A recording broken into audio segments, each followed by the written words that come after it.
좋은 날입니다. 성령님께서 오늘도 여러분의 심령 가운데 큰 은혜와 평강으로 함께 주시기를 주님의 이름으로 축복합니다. 오늘은 6월절, 봄절기 중에 제일 먼저 시작되는 6월절의 두 번째 강의입니다.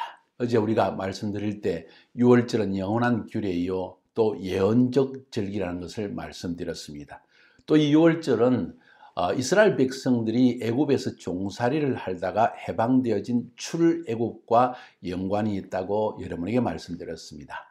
그래서 오늘은 그 부분에 대해서 조금 더 살펴보려고 합니다. 그리고 다음번 강의에서는 6월절과 예수님의 관계성, 예언의 성취에 대한 부분은 세 번째 부분에서 살펴보려고 합니다. 오늘 두 번째 강의에 우리 한번 출애굽기 12장 1절부터 14절까지의 말씀을 한번 열어보고 이 말씀을 여러분이 한번 읽으시고 첫 번째 6월절을 어떻게 이스라엘 백성들이 지켰는지, 출애굽이 어떻게 해서 시작되었는지 하는 것을 여러분이 자세히 살펴보면 6월절이 어떻게 시작된지를 여러분이 알 수 있을 것입니다.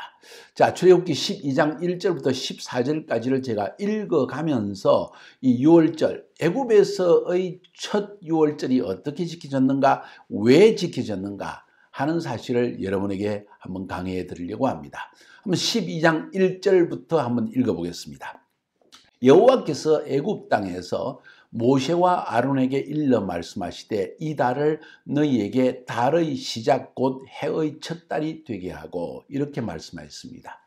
애굽 땅에 있는 이스라엘 백성들을 해방시키기 위해서, 자유케 하기 위해서 모세와 아론이라는 지도자를 하나님께서 세우셨고, 이 애굽 땅은 만약 우리가 오늘날 우리의 말로 좀 더 적용을 시킨다면 마치 세상과 같은 곳입니다. 애굽의 종살이를 하고 있는 이스라엘 백성들을 하나님께서 해방시켜서 광야를 거쳐서 가나안 땅으로 들어가게 했다는 이 역사적 사실은 우리를 마치 세상에서 종살이하고 있는, 마귀의 종살이하고 있는 우리를 끄집어내어서 광야의 연단을 거쳐서 하나님이 약속하신 영원한 천국으로 들어가게 하는 것과 비교해서 상징적으로 이야기할 수 있다는 것입니다.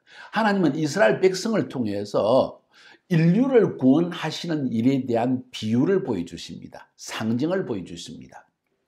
그 이스라엘 백성들의 역사라는 것은 결코 만들어낸 허구의 이야기가 아닙니다. 이것은 실제적인 역사의 사실입니다.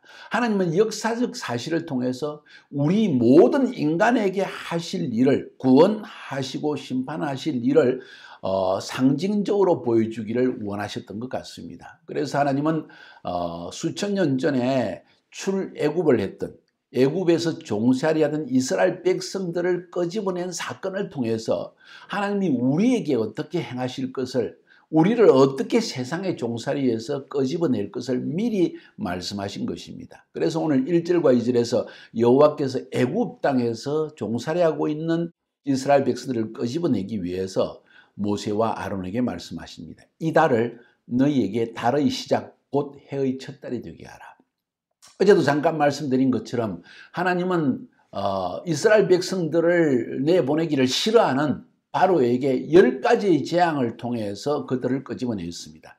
마지막 재앙을 장자의 재앙이라고 말씀드렸죠. 그 재앙을 통해서 결국 이스라엘 백성들은 이제 해방을 받아 떠나게 됩니다. 바로가 빨리 나가라고 이렇게 역정을 내릴 정도가 되었습니다. 할렐루야입니다. 그래서 이 니산월 혹은 히브리 말로 아비월, 오늘날 양력으로 한다면 4월 정도 되는 그 달은 이스라엘 백성에게 구원의 달입니다. 영적으로 구원받은 그 달을 그 해의 첫 달이 되게 해라. 구원의 달이기 때문입니다. 많은 사람들이 예수 믿고 나서, 구원받고 나서 자기가 구원받은 그 달을 자기 인생의 출발점으로 삼는 사람이 많습니다. 그런 의미입니다. 그래서 하나님은 이 니산월을 그 해의 첫 달이 되게 하라. 그 말은 평생 기억하라는 것입니다. 해가 가고 달이 돌아가는 한, 다시 말해서 시간이 존재하는 한 너희들은 하나님이 너희를 구원하신 그 달을 절대로 잊어버려서는 안 된다 하는 의미를 주님이 말씀하고 있는 것입니다. 3절로 넘어가 봅니다. 너희는 이스라엘 온 회중에게 말하여 이르라.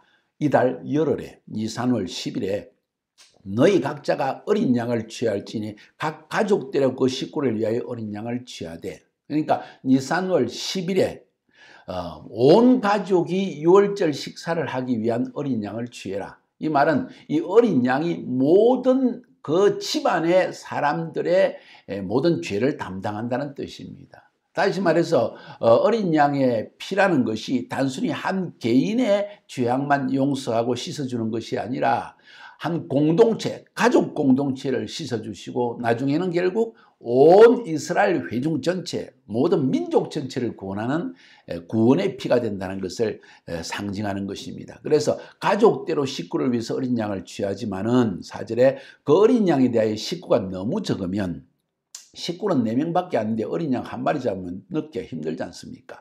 그래서 그 집의 이웃과 함께 사람 수를 따라서 하나를 취하여 각 사람이 먹을 수 있는 분량에 따라서 너희 어린 양을 계산할 것이며, 이 말은 대개 그 당시에 어린 양 한 마리면 10명 정도가 먹을 수 있었다고 합니다. 그러면 한 가정 내지 두 가정이 함께 어울러서 한 어린 양을 잡았다는 것입니다. 이것이 유월절의 시작이라는 거예요.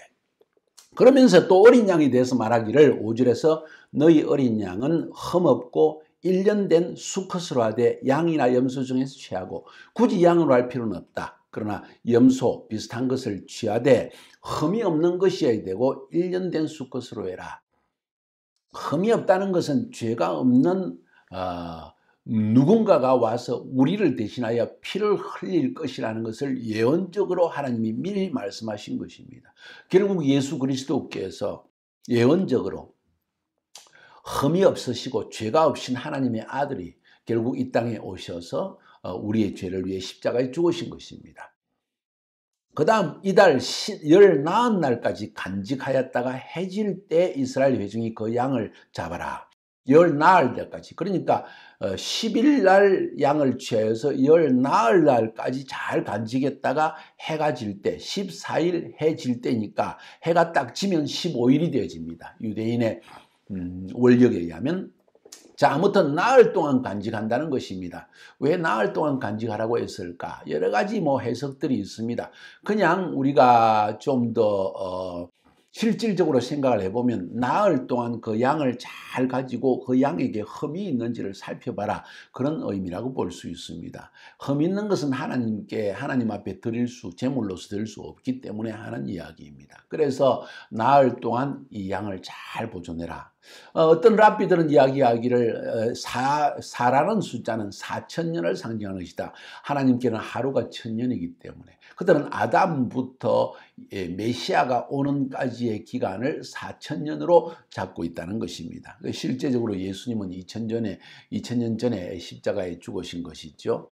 자, 아무튼 그들은 그렇게 생각합니다. 또 어떤 사람은 생각하기에 이 나흘이란 기간은 애굽에서 400년 동안 종살이한 것을 기념하기 위해서 그렇게 하는 것이다, 이런 해석을 하기도 합니다. 자, 아무튼 이거든 저러든 큰 상관은 없습니다. 중요한 것은 바로 이 나흘간 이것을 간직하면서 흠이 있는지 없는지를 살펴보는 것이 가장 중요한 의미가 아닌가, 저는 그렇게 생각을 합니다. 자, 그 다음 계속해서 한번 살펴볼까요?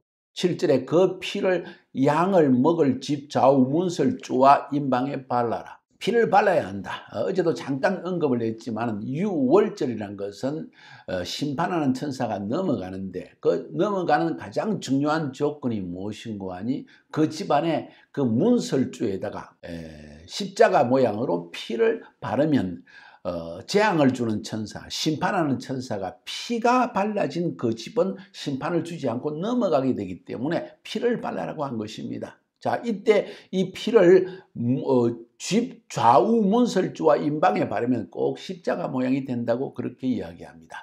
자, 아무튼 이렇게 해서 십자가 모양의 피가 그 집에 발라지면 심판하는 천사, 저주를 주는 천사, 이것이 더 이상 그 가정에 침범하지 못하고 저주에서 벗어나고 또 심판에서 벗어나고 구원함을 받게 된다는, 그 집은 구원을 받게 된다는 그런 이야기입니다. 사도행전을 보면 사도 바울이 빌립보에 가서 복음을 전가할 때 빌립보의 감옥에 갇혔을 때 그 간수에게 한 이야기가 생각이 납니다. 주 예수를 믿으라, 그리하면 너와 내 집이 구원을 얻으리라. 자, 그 집 전체가 어린 양을 잡고 먹던 피가 발려진 그 집의 전체가 구원을 받는 엄청난 역사가 일어났다는 것을 성경은 말하고 있는 것입니다. 8절에 그 밤에 그 고기를 불에 구워 무교병과 쓴나물과 함께 먹되 날것으로나 물에 삶아서 먹지 말고 머리와 다리와 내장을 다 불에 구워 먹고 아침까지 남겨두지 말고 아침까지 남은 것은 곧 불살라 버려라. 왜 이런 이야기를 다 했는지 우리는 알 수가 없습니다. 그러나 그 중에서 우리가 알 수 있는 것은 고기를 불에 구워서 먹어라. 물에 삶지 마라. 왜 그럴까요? 잘 알 수가 없습니다. 불에 굽는 것이 저 빨리 익혀지기 때문에 그렇다고 하는 이야기도 있고 아무튼 불에 구워서 무교병과 썬나물과 더불어 먹어라. 그래서 6월절 행사를 할 때 가장 중요한 세 가지 반드시 있어야 되는 세 가지가 있는데 하나는 양고기, 두 번째로는 무교병, 그러니까 누룩을 넣지 않는 그런 빵, 우리말로 하면 비스켓과 같은 것입니다. 그 다음에 썬나물, 썬나물은 애굽에서의 고통스러웠던 삶을 기억하게 하기 위해서 썬나물을 먹으라 했다고 이야기합니다. 랍비들의 해석입니다. 무교병은 바로 이렇게 해서 어린 양의 피로 말미암아 구원받은 우리가 이제는 죄 없는 자로 인정되어 된다는 것을 기념하기 위해서 무교병을 먹고 그날로부터 시작해가지고 그러니까 14일 저녁 때 6월절이 시작되어지면 해가 딱 지면 15일이 되어집니다. 그 15일부터 일주일간 무교절이 시작되어집니다. 그때 뭘 먹습니까? 누룩을 넣은 것을 먹을 수가 없습니다. 무교병을 먹습니다. 죄 없는 사람이 되어진다. 하나님께서 완전한 우리의 죄를 사하여 주셔서 죄가 없고 저주가 없는 의로운 상태가 되어진다는 것을 상징하기 위해서 무교병을 먹게 했다는 것입니다. 그래서 이 세 가지 양고기 그리고 무교병 그리고 썬나물 이 세 가지가 6월절 행사에서 가장 중요한 것입니다. 다른 것은 사실은 있어도 되고 없어도 되는 것입니다.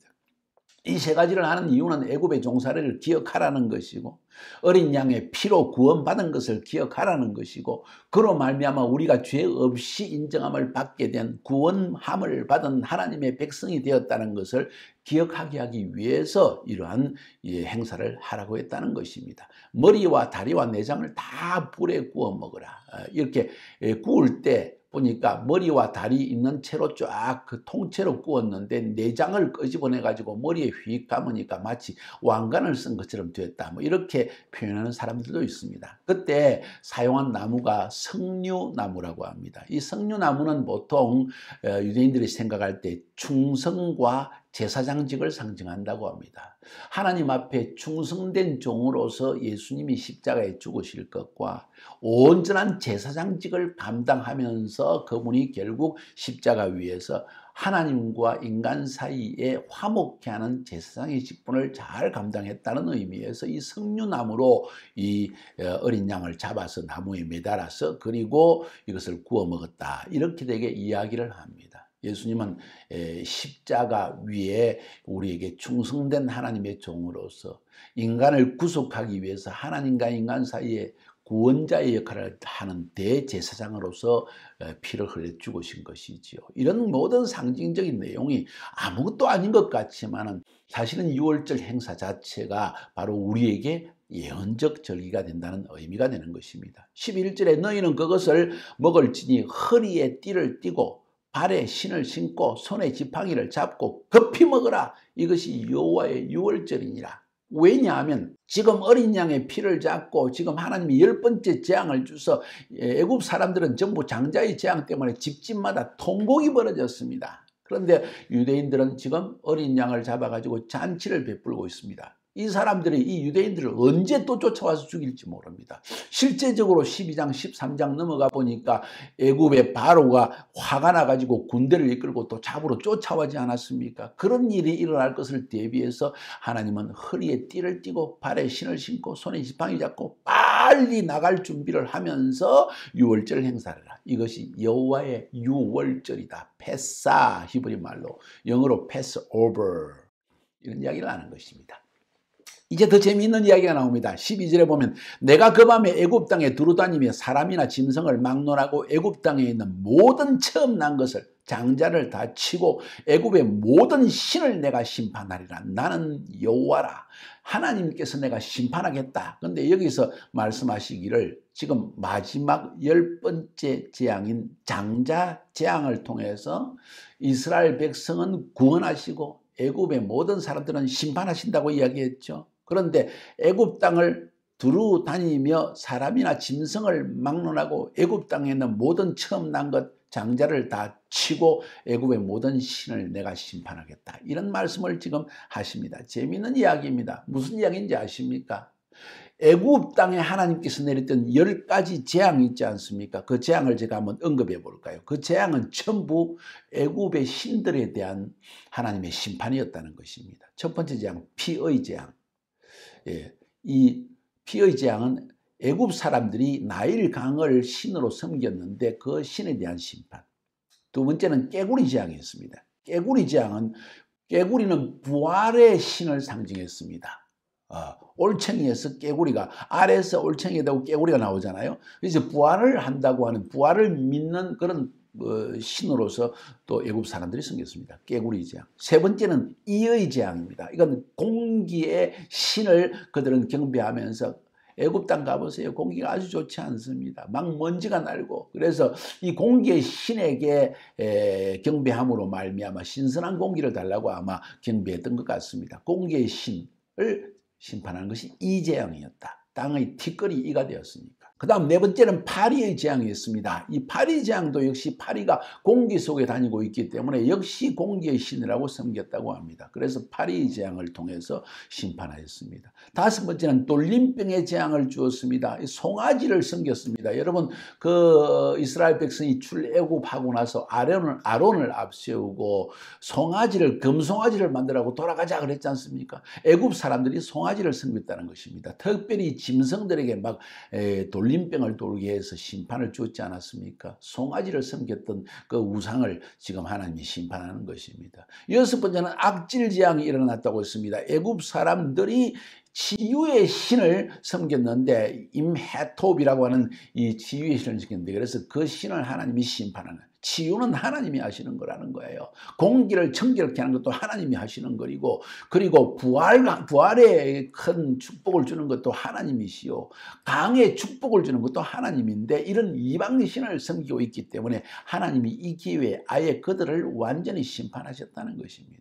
일곱 번째는 우박 재앙이 있습니다. 이건 우박은 하늘의 여신을 섬겼습니다. 그래서 하늘의 여신 누트라고 하는 여신에 대한 심판이 바로 우박 재앙이었고 메뚜기 재앙을 주었습니다. 곡물의 신을 메뚜기 숭상했습니다. 메뚜기를 크게 만들어 놓고 그에게 막 절을 해서 이 곡물들을 해하지 않도록 이렇게 메뚜기 신을 섬겼다는 거예요. 그 다음에는 흑암의 재앙이 있는데 이것은 태양신에 대한 재앙이었습니다. 태양은 밝음을 주지 않습니까? 그들에게 축복을 가져온다고 생각했습니다. 레라고 하는 레라고 하는 태양신을 섬겼는데 그 태양신에 대한 심판으로 아주 캄캄한 흑암을 주어가지고 그 신의 능력이 헛되다는 것을 하나님이 보여주신 거예요. 마지막 장자의 재앙은 애굽의 모든 신들의 머리가 되는 아몬이라는 신이 있습니다. 그 신을 하나님께서 심판하신 것입니다. 실제적으로 니산월 14일은 애굽 사람들이 신들 중에 신인 아몬 신에게 축제를 벌이는 날이었다고 고대 역사 기록은 남기고 있습니다. 그래서 하나님은 이 니산월 14일에 바로 이 아몬 신, 모든 애굽의 신들의 신인 이 아몬을 심판함으로 말미암아 애굽의 모든 신들을 심판해 버렸다 하는 것이 오늘 성경에 말하고 있는 내용이라는 것입니다. 바로 그 말이 12절에 내가 그 밤에 애굽 땅에 두루다니며 사람이나 짐승을 막론하고 애굽 땅에 있는 모든 처음 난 것을 다 치고 애굽의 모든 신을 내가 심판하겠다. 바로 아몬 신들 중에 신을 심판함으로 말미암아 이스라엘의 모든 신들을 심판해 버렸다는 이야기를 하고 있는 것입니다. 자, 재밌는 이야기죠. 13절에 내가 애굽 땅을 칠 때 그 피가 너희가 사는 집에 있어서 어떤 피입니까? 어린 양의 피입니다. 너희를 위해서 표적이 될 것이다. 내가 피를 볼 때 너희를 넘어가리니 재앙이 너희에게 내려 멸하지 아니하리라. 하나님께서 천사의 모습으로 심판하는 천사의 모습으로 나타나셔서 애굽 땅을 막 치고 장자를 다 죽이는데 그 피가 발려진 집안만은 넘어가겠다. 패스 오버 하겠다. 패스하겠다. 유월 넘어가겠다. 이런 이야기입니다. 그래서 너희는 이 날을 기념하여 여호와의 저기를 삼아 영원한 규례로 대대로 지킬지니라. 영원한 규례로 대대로 지키라. 하나님 나라가 시작되어도 거기에서 유월절 행사는 할 것 같습니다. 왜냐하면 우리는 바로 어린 양의 피, 예수 그리스도의 십자가에 흘린 피로 구원함을 받게 되기 때문입니다. 이것은 바로 2000년 전에 오신 예수 그리스도께서 모든 인류의 죄를 대신 짊어지고 죽을 것을 상징하고, 그 당시에 이 어린 양의 피를 믿지 않았던 애굽 사람들은 오늘날도 예수를 믿지 않은 모든 불신자들이 예수의 피로 구원함을 받지 못하기 때문에 그들의 죄가 그대로 남아있어서, 저주도 남아있어서 결국 심판을 받아 죽게 될 것을 상징한 것 아니겠습니까? 그러나 오늘 예수 그리스도의 피가 우리의 죄를 사한다는 것을 믿는 우리들, 죄 없는, 흠 없는 어린 양으로 오신 예수님이 흘린 피는, 죄가 없는 그분이 왜 피를 흘렸겠습니까? 바로 우리의 죄를 대신 짊어지고 피를 흘리셨고, 우리의 저주를, 심판을 대신 받으셨기 때문에 이제 우리는 그 심판을 받지 않고 이 종살이하는 애굽에서 구원함을 받고 이 모든 죄 많은 세상에서 완전히 구원함을 받아서 영원한 천국에 들어간다는 것을 하나님이 이스라엘의 역사, 출애굽 그리고 유월절을 통해서 우리에게 예언적으로 수천 년 전에 이미 말씀하신 것이 바로 이 유월절이라는 것입니다. 그러니까 유월절이 단순한 그냥 어떤 양고기를 먹고 그냥 이스라엘 백성들이 지금 이스라엘에서 지키는 것처럼, 유대인들이 지키는 것처럼 단순히 유월절 축제 그냥 해라, 추석같이 지키라는 것이 아니라는 거예요, 여러분. 이것은 바로 하나님께서 하실 일을 예언적으로 보여주는 것이다. 그래서 우리도 유월절을 지킬 때마다 어린 양이신 예수 그리스도께서 십자가 위에서 죄 없는 피를 우리를 등에 대신해서 흘렸기 때문에 우리에게는 재앙이 임하지 않고 패스 오버 할 것이다 하는 이 믿음을 키우는 것이 바로 이 유월절이라는 것입니다. 여러분, 지금 코로나 바이러스가 온 세계를 휩쓸고 있지 않습니까? 저는 이 코로나 바이러스를 바라보면서 만약 이 코로나 바이러스로 인한 재앙이 하나님이 세상을 심판하기 위한 것이라면 택한 백성에게는 임하지 않을 것입니다. 그러나 하나님이 노아의 시대와 같이 모든 죄인들을 심판하기 위한 것이라면 택한 백성들도 만약 범죄하고 세상 가운데 빠져서 하나님을 잃어버리고 산다면 또 우리 믿는 백성들에게도 이 심판은 반드시 임할 것입니다. 피할 수가 없을 것입니다.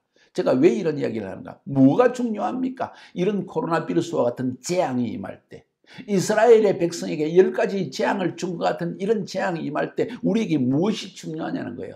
회개하는 것이 필요하다는 거예요. 하나님, 세상을 너무 심하게 진노하지 말아주세요. 수많은 사람들이 죽고 있지 않습니까? 주님, 진노를 거두어 주십시오. 먼저 하나님을 믿는 우리가 잘못했습니다. 우리의 삶이 잘못되었습니다. 거짓이 많았습니다. 도덕적으로 타락했습니다. 하나님을 잃어버리고 육신을 따라 살았습니다. 하나님을 믿지 않는 백성에게 하나님의 백성으로서의 빛의 역할을, 소금의 역할을 하지 못했습니다. 주님, 우리를 용서해 주세요. 그래서 이 코로나 바이러스를 겪으면서 우리는 하나님 앞에 정말 회개하며 나가야 할 것이고, 우리가 좀 더 이제 마지막 때 메시아가 재림하셔서 세상을 심판하실 것, 먼저 교회를 심판하실 것을 알고 있다면 우리는 먼저 우리의 거룩함을 위해서 하나님 우리의 모든 죄악을 씻어 주옵소서, 회개하고 오히려 하나님 우리를 정결케 하여 주시옵소서, 우리가 더 거룩함으로 나아가는 계기로 삼아야 되지 않겠는가.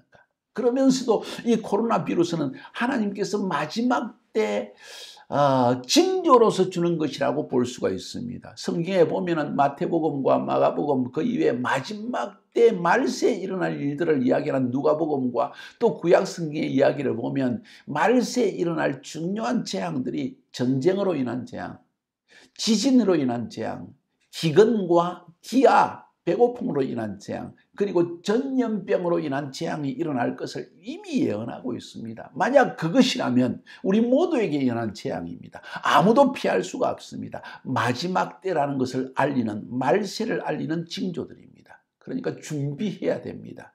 하나님이 온 세상을 심판할 때가 가까웠다는 것을 우리가 알고, 주님을 떠난 자는 주님께 돌아와야 할 것이고, 주님을 믿지 않는 사람에게는 열정적으로 복음을 전거해서 예수를 믿게 만들어야 합니다. 지금 이것이 바로 유월절을 당하는 우리, 코로나 바이러스의 어려움을 당하는 전 세계 크리스찬들이 반드시 알아야 되고 해야 될 일이라고 저는 생각합니다. 어떻게 생각하십니까? 우리 한번 오늘 이 말씀을 나누면서 우리가 어떻게 구원받았는지, 오늘날 같이 이런 전염병이 돌고 있는 이때 우리는 무엇을 해야 되는지를 다시 한번 생각합시다. 승리하시기를 주의 이름으로 축복합니다.